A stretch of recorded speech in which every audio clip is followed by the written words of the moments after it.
ପାଲଲहड़ा संख्यालघु मान समस्या आज पाललहड़ा नागरिक मंच और हिंदू सुरक्षा मंचर मिलित बैठक आयोजित हो उक्त बैठक में पाललहड़ा संख्यालघु मान लव जिहाद और विभिन्न समस्या विषय में आलोचना होता। घटनारू प्रकाश बहु हिंदू झील संख्यालघु संप्रदायर बंगाली और गृह निर्माण मिस्त्री मानकर प्रलोभन वंशवर्ती हो विवाह और परवर्ती समय तलाकर शिकार होती। उक्त घटना बर्तमान पाललहड़ा बेस चर्चार विषय पलटि। उपात अंचल गत कि वर्ष है बांग्लादेशी अनुप्रवेशकारी मैंने ये आसिक भोड़ी मिस्त्री काम करने ना ये राशन कार्ड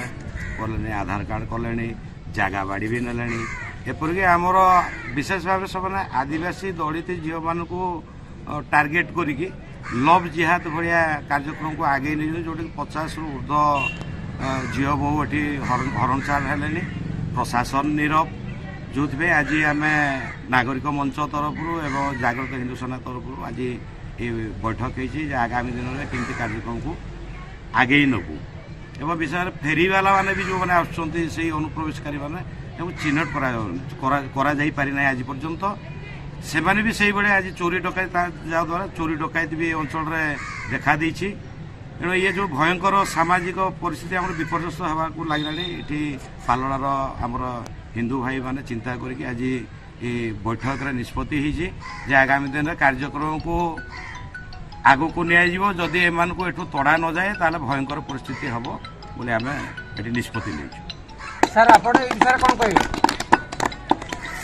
सर आप कौन कहे निश्चित भाव में सभापति जहाँ कले सहित एकमत से कम करने ना ठिकादारी करने ना आसिक पाला भाया गोटे मानते शांत जगार से असामाजिक बुद्धि असामाजिक कार्य बुद्धि कर झील मान बाहर चालान कर अभियोग होती फेरीवाला ना दुकान बाड़ी करने ना जगह बाड़ी कर स्थायी बासिंदा रहा प्रयास कर लोक बाहर बिकवा ए दुकान बाड़ी देखिए रात चोरी करवा विभिन्न प्रकार विरुद्ध में आम लोक पाखु आसला तेणु पुलिस कर्तृपक्ष को आम नवेदन रही जहाँ बाहर आसुँच ये रोचे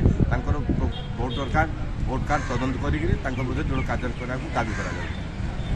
पाललहड़ा नागरिक मंच और हिंदू सुरक्षा मंच को बहुत बहुत धन्यवाद। Aditya Prasad Dwivedi, our voice news पाललहड़ा।